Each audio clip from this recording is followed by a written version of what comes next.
This segment of the news is brought to you by Sun Oil Limited. Welcome back. Minister of National Security Marvin defending the Royal Bahamas Defense Force amidst rumors that they do not have access to the proper equipment for search and rescue missions. After a boating accident on Sunday left one man injured and another missing at sea, the Royal Bahamas Defense Force faced criticisms that their efforts were not sufficient enough to find the missing male after suspending the search. While answering questions from reporters, Minister Dames says it is incorrect that the Royal Bahamas Defense Force does not have the proper equipment for such a task.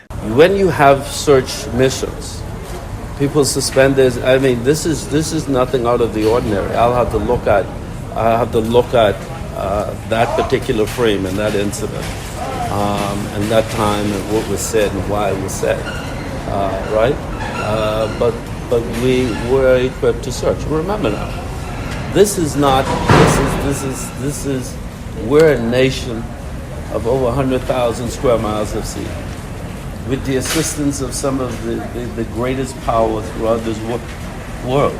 Sometimes you're searching for persons and vessels and you don't find them. Sometimes you're fortunate enough to locate them, all right? And so I'll have to look at that. Minister Dames assuring the public that the armed forces have access to underwater drones and are available for use. We have access to the underwater drones. Your ZNS was there when we ran the test on the drone months ago. They're still in the testing phase, okay? They're still in the training phase. But the submersible is available for use. But where are you gonna put it? Where are you suggesting? I mean, again, this is a nation of over 100,000 square miles of sea.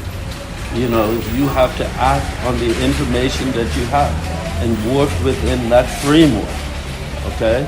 I mean, just putting a submersible out there, you have to know where you're putting it. Minister Dames says he fully trusts the Royal Bahamas Defense Force and believes in their efforts. However, he says he will not have to recap and review the situation of this specific incident and get back to the public. An alleged arsonist is behind bars after he was arraigned in the magistrate's court on Tuesday for allegedly setting fire to the Bethel Baptist Church on Meeting Street.